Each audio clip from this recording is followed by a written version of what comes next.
I'm going to go over 11.1 notes.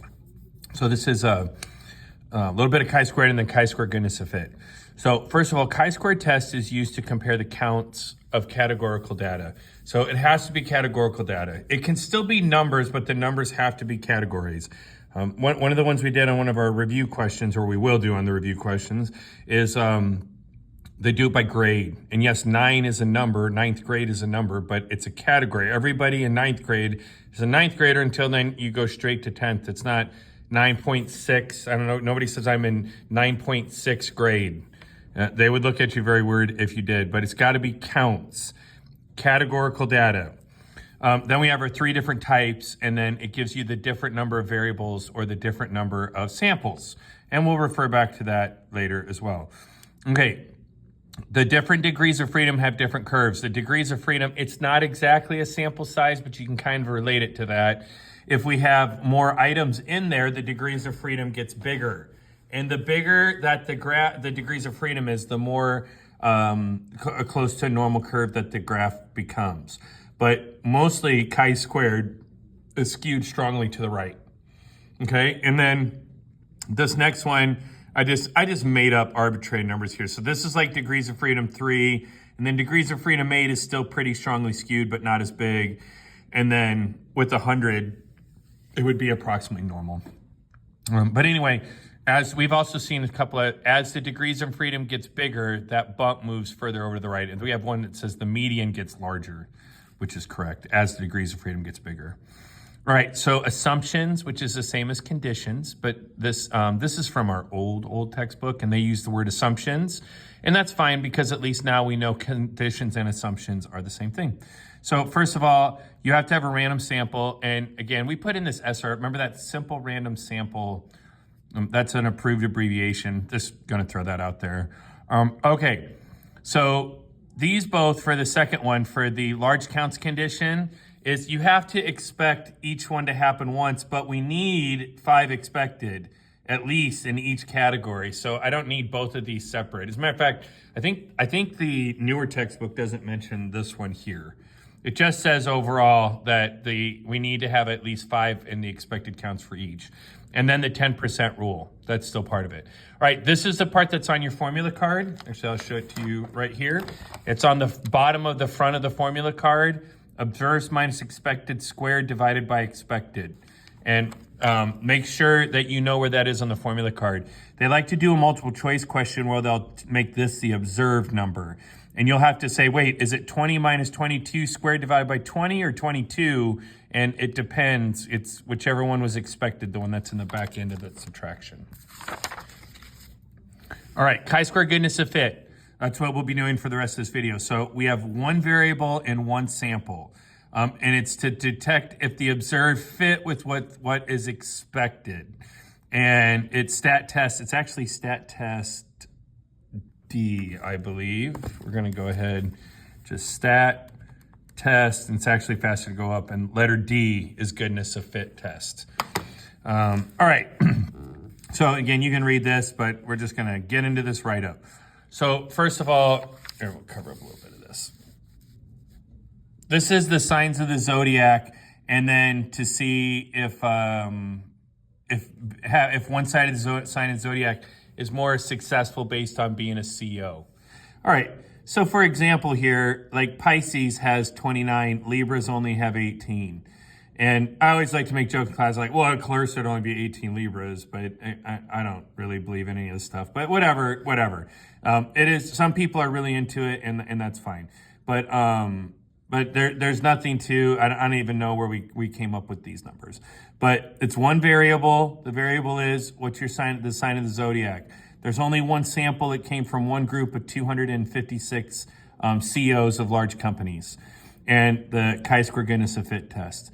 The expected counts, we expect these to be equal, because why wouldn't they be equal? So I take 256 divided by 12. My expected count is 21.33. And do not round this to a nearest whole number. Degrees of freedom is 1 less than the number of categories. And say, well, wait a minute. I thought there was 1 category, the sign of the zodiac. No, each of these are a category of the signs of the zodiac. There's 12 of them. So it's like how many answers? Oh, I'm sorry, I was off the screen. Gosh, that's not good. Hopefully it wasn't there the whole time. But anyway, sorry. So anyway, that we expect 21.33. Of course, we can't get 21.33, but we would expect to get that. Oh, and the degrees of freedom. Each of these categories there's 12 categories. So in its degrees of freedom, think of it as one less than the number of possible answers. So I'd say to you, what sign of the zodiac are you? You have 12 different answers. You can give me 12 categories. All right, then for the write-up. The null hypothesis for chi-squared is a little weird. It's very different than what we did in the last one, but after you get used to them, they're actually quite simple. So for this one, the chi-squared for a goodness of fit, it's going to be, is everything as it's supposed to be? It doesn't always have to be equally distributed, although many of these questions are. But the next example we want, that's not the case. They're not the same. But the proportion of COs born under each sign is the same, and at least one of the proportions is different. That's something we got from the textbook, saying at least one, and I kind of like that. So I've kind of gone with that for my answer choices. All right, here, then the next one. So inference method is the chi-square goodness of fit test. We have 3 conditions or assumptions. We have a random sample, yes. We assume there are, and I would really prefer this be at least 2,560 COs to sample from, and we have large counts are each greater than or equal to 5. And on this one, each expected count is 21.3, but I'll just go, I don't need to list those out separately. A lot of times you will have to list those out separately, and you won't like it, but I'm okay with that. Okay, and then we'll plug this in on the calculator in just 1 second, but we'll get these values. You have to backfill in 2 steps of work. We'll get back to that in a second, and then a p-value and degrees of freedom. But I would like to point out, look at this conclusion. It's basically the same conclusion we've ever had with that given p-value. But since the p-value of 92.65 is greater than alpha, we failed to reject because we do not have evidence of the alternate. So we do not have evidence that signs of the zodiac have anything to do with being the CEO. Okay, now for the calculator part of this, I went ahead and pre-typed in the numbers. So here we'll go back to equipment. So I go stat, edit, and I plug in all those numbers into L1. They don't go across, or they don't go across and down. It's all down L1. Okay, the expected value is 21.33. And you have to do that for each one. And yes, it's horrible. And you have the hardest life in the whole world. But you're okay. And really my biggest issue with this would be the time it takes. But any time wasters we have on the test is going to be a bigger problem for everybody else besides us. So that's fine. All right, so there we go. Now I had to type in 12 times 21.33. It's all good. And then stat, test, chi-square goodness of fit test. And then observed L1, expected L2. If you ever forget which one's which, go to the test, and it'll remind you that observed is L1, expected is L2. And then here I need to change my degrees of freedom to 11, which we already talked about. And there's my values. Also, real quick, if I take the Aries 23 and subtract the 21.33, which I have right here, okay, the answer to this piece of this equation is 0.13. So see where it says this is contribution. So, and it's by the order which you typed them in. So Aries is 1.1307, and then I went down. So Taurus, the component would be 0.08. Taurus was almost exactly what we expected to be. Gemini was 0.52 basically, and so on. But that's what that contribution is. And again, the numbers here show up in the same order that you put them in under L1. Right, now for the backfilling of the work, I observed 23. I expected 21.33. Square that, divide by the expected. And again, when you do that, here's the formula, and you'll be doing that for each one of those. Except you only have to do 2 of the numbers, and then we can use our old friend plus ... All right, there's one. The next one, on the top of the next page, before we get into the next write-up, is they say, oh, we're going to do something by weight. And you can read through those, but you can't do them by weight. You would actually have to, for this one, it's the nuts, and they wouldn't be in whole pieces. They're never in whole pieces.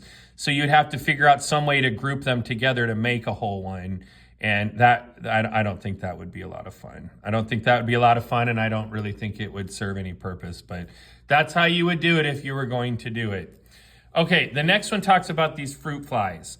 And it says that they follow a 9-3-3-1 ratio. So it doesn't say they're all equal. It says that they follow a 9-3-3-1 ratio. And there's the 9-3-3-1. Then it says the researcher checks 100 of these fruit flies and finds the distribution trait to be in that ratio instead, which that doesn't really match what we had, right? Because, for example, these two are supposed to be the same, but this one is 11, which is about half the size of 20. And these two are supposed to be 3 times bigger, and they're almost exactly the same. So they're not matching up. The question is, do they match up bad enough that we can reject that they follow that? All right, so first of all, we got to get these expected counts. And this is some proportion work. You probably know how to do that part of it, but we add up the 4 values from the proportion, that's 16, and then we do 9 over 16, 3 over 16, 3 over 16, 1 over 16. Multiply them by 100 because we have 100 fruit flies, and that gives me my expected counts. And then here's my observed counts versus my expected counts. So I'm gonna go stat edit, and I'm gonna clear out L2 and clear out L1, and then type in the correct values.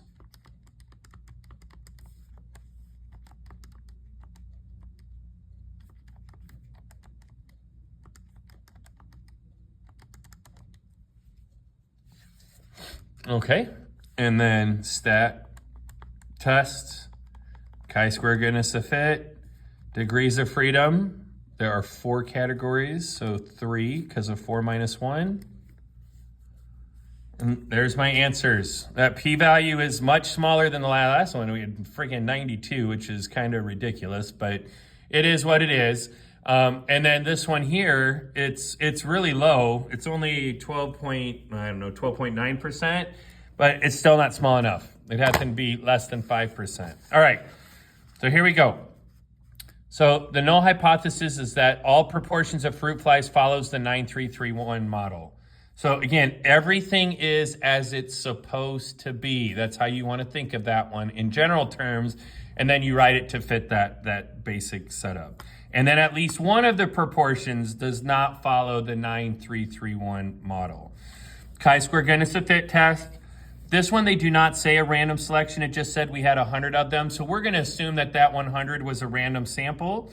We assume that there are more than 1,000 fruit flies, and that's, unfortunately, there's a lot. Fruit flies are pests. There's lots of them. And all expected counts are greater than or equal to 5, and this time I need to list out all 5. So too bad. It's not that big of a deal. All right, and then here's the rest of it. So we got these values. We'll come back to this one. But that p-value, 12.9%, is still greater than alpha. We still failed to reject. There is not evidence that the fruit flies do not follow the 9-3-3-1 model. Okay, now back over to here. These were the numbers we got from the calculator.